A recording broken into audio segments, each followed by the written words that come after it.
Pues seguimos en cuestión de prioridades. Hoy vamos a hablar del cáncer y además lo vamos a hacer de los cánceres más difíciles de tratar. Me estoy refiriendo sobre todo al de pulmón, páncreas y colon.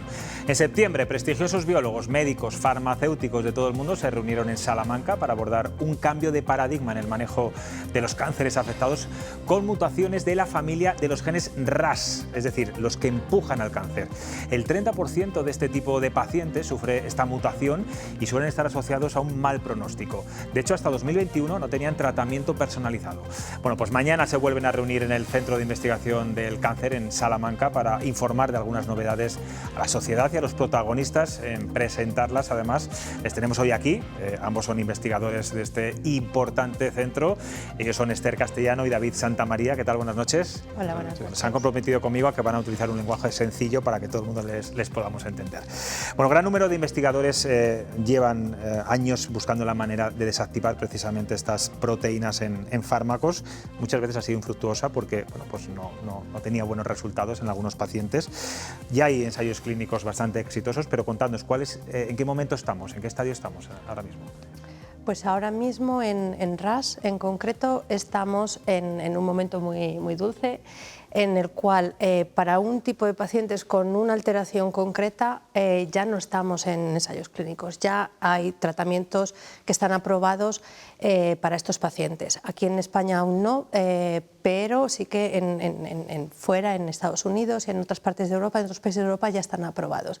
Entonces estamos en un momento en el que estamos empezando a ver los logros que después de una investigación de muchos años está llegando al paciente, que al final es, yo creo que lo que conseguimos un poco, o sea, lo que perseguimos los investigadores. Entiendo que qué importante ha sido la labor de Barbacid, por ejemplo, de Eugenio Santos, que es el director del CIC, del Centro de Investigación del Cáncer en Salamanca, que descubrieron hace muy poco, hace 2 años, si no tengo mal el dato, que esas proteínas son agentes causales de este tipo de cáncer. A partir de ahí entiendo que es cuando se ha empezado a trabajar más seriamente, ¿no, David?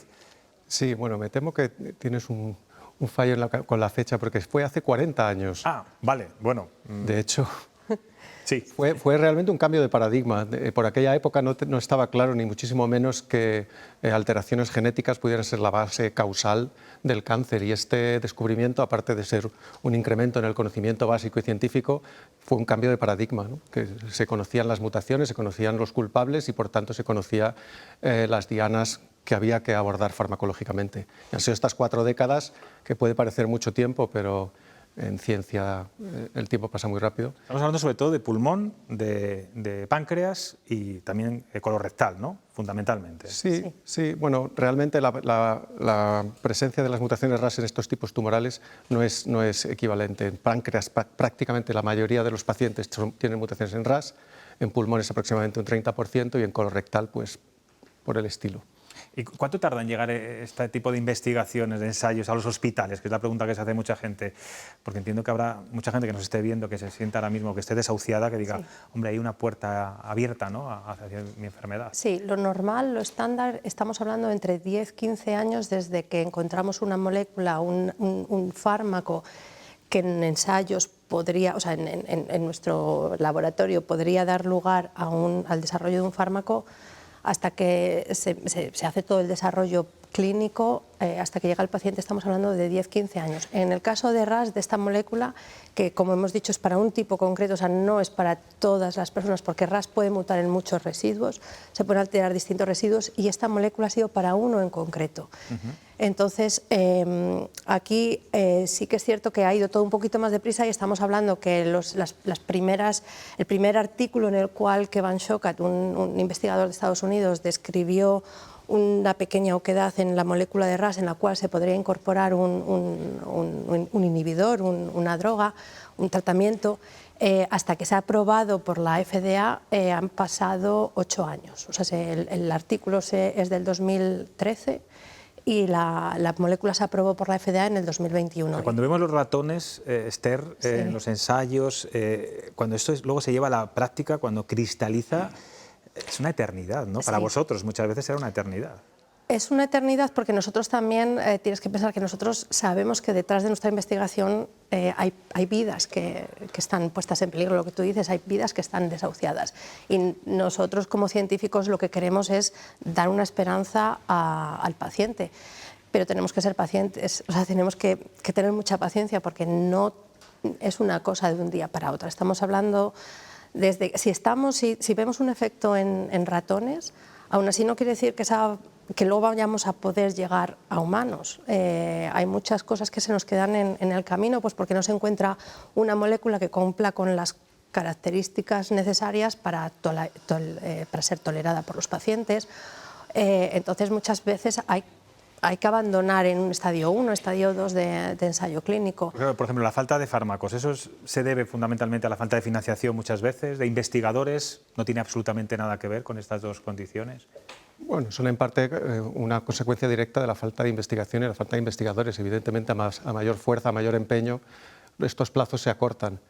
Pero hay veces también que son problemas de falta de tecnología, de desarrollo de tecnología punta que permite ahora mismo hacer preguntas y abordar cuestiones que hace una década eran impensables. Un ejemplo clásico es la secuenciación del genoma humano, que costó miles de millones de dólares y casi una década, cuando hoy se puede secuenciar el genoma de una persona, el tuyo, en 30 minutos por 250 euros, ¿no? Entonces, esto es un ejemplo, pero hay otras muchas aplicaciones que utilizamos día a día en el laboratorio y que llevan un desarrollo técnico detrás muy importante, que nos están permitiendo también abordar cuestiones que hasta hace no mucho eran difíciles. Entiendo que será clave el diálogo precisamente que habéis tenido en Salamanca entre biólogos, farmacéuticos, médicos, para seguir avanzando en ciertos tratamientos, ¿no? Eso es fundamental en estos momentos. Sí, es fundamental y creo que ha sido uno de los puntos fuertes de este simposio, que hemos tenido quizá todos los ámbitos, o sea, desde que nosotros en el laboratorio empezamos con una idea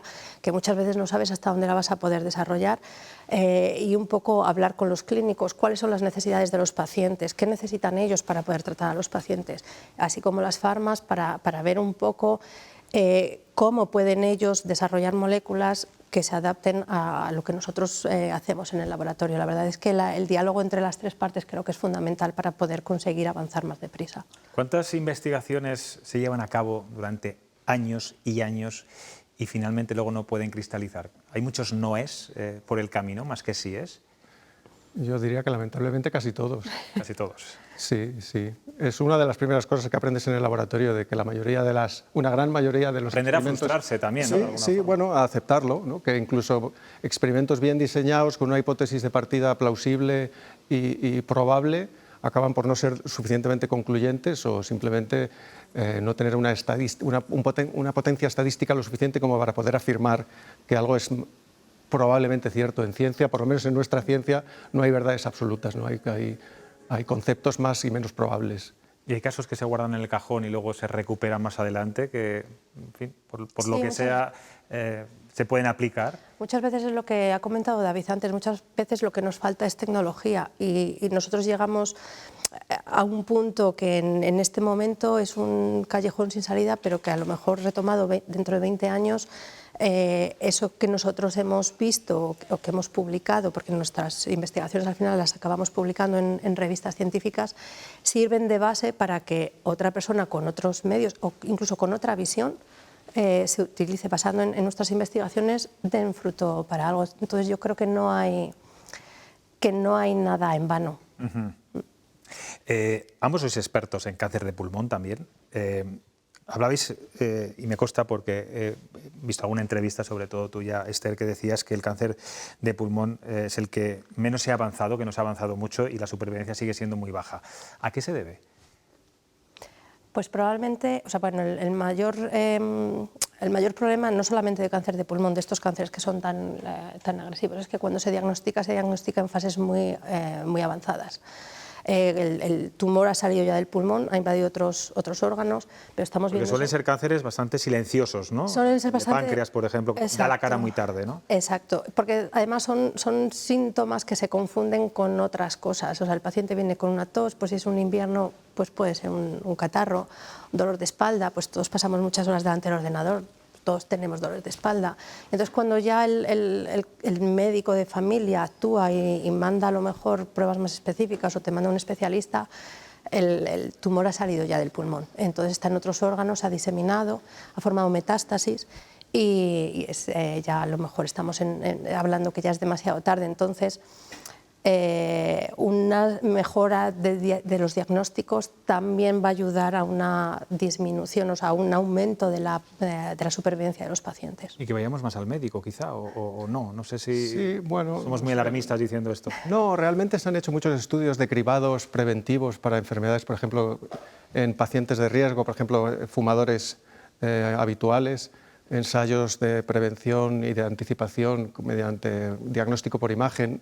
No se ha demostrado que la relación coste-beneficio sea suficiente. Yo creo que, y este es otro de los ejemplos en los que la evolución de la tecnología va a ser importante, es en el diagnóstico temprano. Utilizando técnicas no invasivas, análisis de sangre, hemos sido capaces ya, o hay técnicas suficientemente sensibles como para encontrar pequeños fragmentos de ADN que se liberan de los tumores porque están sujetos a tensiones, están sujetos a mucho estrés, se liberan y son capaces de detectarse no solo en el torrente circulatorio de los pacientes, sino además ser capaces de identificar cuáles son las mutaciones presentes en estos tumores, con lo cual no solo se diagnostica desde un punto de vista clínico, sino también genético, y ya se va avanzando en el sentido de que se anticipa por dónde pueden ir los tratamientos a futuro. Es curioso porque sois muy jóvenes los dos trabajáis en Salamanca, pero ambos os habéis formado, os habéis bregado y habéis trabajado en el extranjero, en Francia y en Gran Bretaña. Y después habéis querido volver a España. ¿Es fácil que un investigador que sale fuera, como le pasa a muchos, luego pueda volver a incorporarse al mercado de trabajo como investigador en nuestro país? Yo creo que la vuelta no es tan difícil, es más difícil la estabilización. Quizá estabilización tanto a nivel de contrato como a nivel de financiación en ciencia. Quizás sea la parte más difícil. En España, por desgracia, somos uno de los países en Europa que no se financia demasiado, o sea, no hay una gran financiación en ciencia. Y eso hace que, que vayamos con contratos precarios, incluso para la gente que tenemos en el laboratorio, que los proyectos a lo mejor no puedan ser más ambiciosos, porque no es igual un proyecto en el que se dan 500.000 euros a uno en el que se dan 100.000. O sea, lógicamente no puedes llegar al mismo nivel. Entonces nos vemos muchas veces, y eso nos frustra mucho, que no podemos competir con nuestros compañeros europeos porque lógicamente no tenemos la dotación económica que tienen ellos. Y entonces eso es un poco más frustrante, y quizás no sea el problema tanto la vuelta, sino esa estabilización, tener un proyecto estable durante una serie de años largo y un contrato tanto para el propio investigador principal como para la gente en formación que tenemos en los laboratorios. Entonces ese quizás sea el principal problema. En tu caso, David, ¿por qué decidiste volver a España? ¿Una cuestión personal o...? No, bueno, sí, también sí, yo soy español y tienes un pequeño anhelo, ¿no?, de contribuir a que las cosas en tu país puedan mejorar, aunque sea de una forma muy pequeña. Pero yo en mi caso recibí una oferta prácticamente irrechazable del Centro del Cáncer de Salamanca, porque estábamos en este contexto en el que, como ha dicho Esther, volvía a ser después de muchos años de frustraciones, volvía a ser un campo ilusionante en el que se me ofreció la posibilidad de compartir centro con compañeros que están trabajando en temas muy similares, con los que poder discutir y con los que poder discrepar, incluso académicamente, si fuera necesario, ¿no? Siempre es necesario alguien que te diga que está en desacuerdo contigo, y esto muchas veces ayuda a poner más énfasis en lo que uno hace. Bueno, el caso de Esther encima es salmantina, o sea que, en fin, está trabajando en casa. Somos vecinos de laboratorio, estamos enfrente. Sí. ¿Faltan mujeres en la investigación? Sí, claro, sí, somos poquitas. Bueno, hay distintos motivos. El caso es que a nivel de tesis, de estudiantes predoctorales, cuando nos empezamos a formar a nivel de investigación, los números están muy igualados, pero a medida que vamos progresando en nuestra carrera vamos cayendo, por desgracia. Esther, David, tengo aquí a tres personas que os están escuchando muy atentamente, que también os van a hacer alguna pregunta. Tomás. A ver, desde luego estoy muy orgulloso de ver gente joven que trabaja en eso, muchísimo. Yo quería decirle una cosa a David.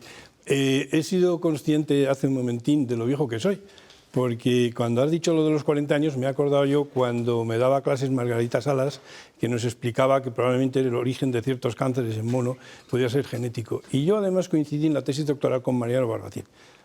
Éramos amigos y tal. Y justo cuando se marchó a Estados Unidos, se pasó a una Big Pharma. Y me acuerdo que, bueno, él fue el que encontró el oncogen RAS, Y me acuerdo que me explicaba eso, me decía, aquí lo importante es primero encontrar el blanco y luego ya la munición ya la pondremos. Es encontrar la ruta donde puedes actuar, la proteína, el blanco, lo que sea, ¿no? Cuando más nítido, más específico, mejor. Y me acuerdo que empezaba a hacer unos ensayos que no sé cómo quedaron, porque ya lo he visto después muchas veces, pero ya mucho tiempo después, que empezaban a ensayar derivados farnesil derivados y tal. Y le preguntaba, ¿y eso funciona? Y me dice, pues no lo sé, vamos a ver, porque efectivamente es un problema de dinero. Es un problema de que una gran farmacéutica decida apoyar eso, porque a lo mejor el inicio no es demasiado bueno, pero sí las colaterales. Y se va colando por ahí y al final, si hay suficiente dinero, gente hay. Falta es dinero. En España hay gente, pues sí, yo quería romper una lanza y ya me callo porque esto es para días. A ver, los investigadores españoles tienen una productividad mucho mayor que nuestros colegas europeos. Por una razón muy sencilla, porque con 4 duros hacen cosas que en el extranjero, vamos, auténticas fortunas, ¿no? Y yo me acuerdo que cuando hicimos honoris causa al profesor Ochoa aquí de la Universidad de Valladolid, pero yo soy ya bastante viejo, era catedrático de bioquímica aquí hace muchos años, del año 86. Y me acuerdo que Ochoa nos dijo, hablando de precisamente la competitividad, ya me callo, dice, el Journal Biological Chemistry, que ahora es una revista media, pero en aquel momento, hace 40, 50 años, era el top. Decía, publica al año estos números.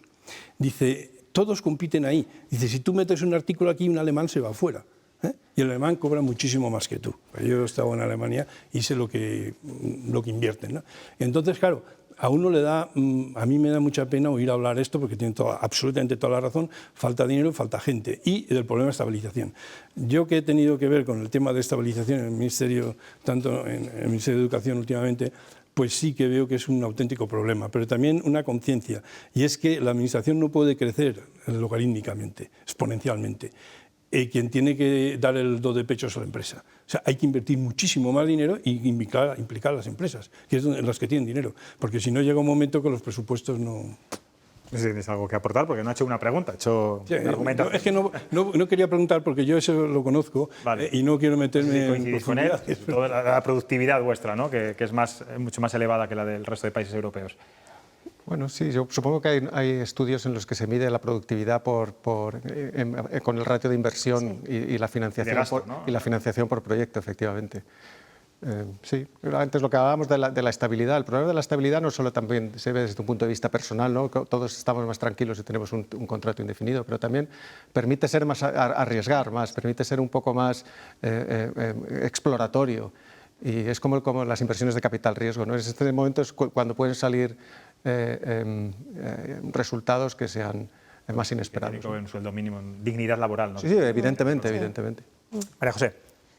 Yo tampoco voy a hacer ninguna pregunta, pero tampoco voy a hacer ninguna exposición, porque no soy nada entendida en estas materias. Solo quería daros la enhorabuena por ese trabajo que estáis haciendo y que se lleva haciendo tanto tiempo en Salamanca, y que cuando a las personas que vamos por la calle alguien te dice, oye, que tiene un cáncer y no sé qué, lo primero que dices, oye, ¿y por qué no vais a Salamanca? Y en Salamanca no se puede tratar. Es decir, eso se dice en la calle normalmente, lo cual creo que os llenará de satisfacción porque es una referencia importante siempre, y toda la gente de Castilla y León tenemos en la cabeza el trabajo tan eficaz y tan importante que se está realizando en Salamanca. Entonces quiero daros la enhorabuena y animaros, aunque con poco dinero, sigáis llevando a cabo esa labor tan magnífica que hacéis. Está la labor del hospital, desde luego.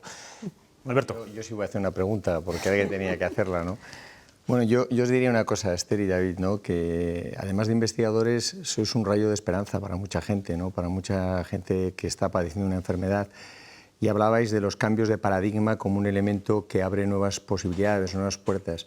¿Qué cambios de paradigma vislumbráis a corto plazo que pueden dar ese rayo de esperanza a tanta gente que padece una enfermedad que en muchos casos no es tratable, ¿no? ¿Qué cambios de paradigma vislumbráis a corto plazo? Bueno, yo creo que un poco es en la línea en la que, en nuestro campo, que es donde más podemos hablar nosotros, el cambio de paradigma yo creo que ya está dándose. Estamos viviendo ese cambio de paradigma ahora mismo, y es que estamos abordando el tratamiento de este tipo de tumores desde un punto de vista, es decir, no estamos tratando el cáncer de pulmón como una enfermedad homogénea. Estamos viendo qué alteración hay, en qué residuo concreto de la molécula y estamos desarrollando terapias contra esa molécula, o sea, esa alteración concreta. Es decir, estamos yéndonos hacia una medicina un poco más personalizada, que al final no, lo que tenemos que entender es que no todos los cánceres son exactamente iguales, que tenemos que conocer ese cáncer y una vez que conozcamos bien ese cáncer podemos desarrollar terapias específicas contra él. Entonces el cambio de paradigma yo creo que se está dando, la importancia de la medicina personalizada, de entender en este paciente concreto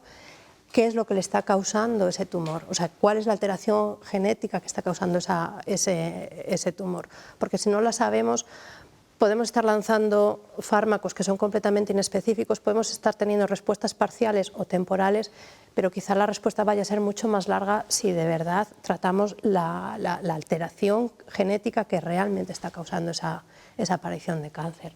No sé si... Sí, estoy de acuerdo. De hecho, yo creo que ahora, paradójicamente, al menos en cáncer de pulmón y en otros cánceres de RAS, se ha pasado en muy pocos años de no tener prácticamente ningún abordaje farmacológico y los oncólogos verse impotentes en algunos casos, a tener casi un exceso de oferta. Y ahora es en este diálogo de las farmas, de los preclínicos y los clínicos, en el que intentar encontrar el orden y el tipo de compuesto o de fármaco a utilizar para qué paciente determinado en función de su perfil genético e incluso metabólico, es donde se puede afinar. ¿Y eso en cuántos años ha ocurrido, esa sensación de que un oncólogo no tiene...? Bueno, en el caso de RAS estamos diciendo que los primeros tratamientos se iniciaron en el 2018, fueron aprobados por la FDA en el 2021, o sea que estamos hablando de 6 años. Y en 6 años, también de nuevo, a partir de una idea de una persona muy brillante que tuvo, como ha mencionado Esther Kevan-Shokat, una visión diferente de cómo abordar la inhibición farmacológica de RAS, de alguna forma ha revivido y ahora tenemos, al menos que yo sepa, hay 8 o 10 compuestos en fases muy avanzadas de validación que van a servir para tratar a pacientes de una forma muy específica. ¿Cómo es la comunicación dentro del Centro de Investigación del Cáncer en Salamanca? Cuando hay hallazgos, permitidme la palabra, o novedades, es verdad que es un centro un poco hermético a veces, pero entiendo que hay que ser muy prudente también con todo lo que estáis descubriendo. Yo creo que en el Centro del Cáncer, cuando hablas de comunicación, entiendo que es comunicación hacia la sociedad. Eso es. Nosotros, en el Centro del Cáncer, desde siempre se ha venido colaborando en actividades de divulgación. Cuando hay un hallazgo siempre se da a conocer al público porque creemos que nosotros al final, o sea, no es nuestra labor también, o sea, parte de nuestra labor es precisamente dar a conocer lo que nosotros estamos haciendo.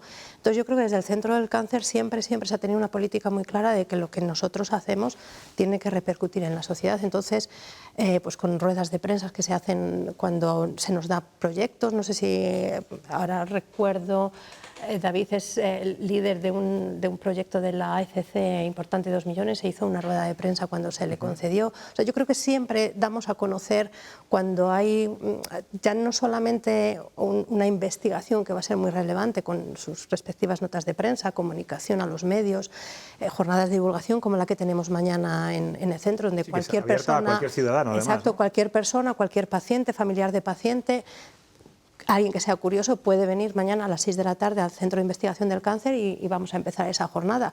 Y estamos dispuestos a que se nos hagan preguntas y a contestar en buena medida lo que nosotros podamos. Bueno, serán más fáciles o más difíciles seguramente que las que os hemos hecho hoy aquí. Además tenéis una muy buena directora de comunicación, que es tertuliana de esta mesa de análisis.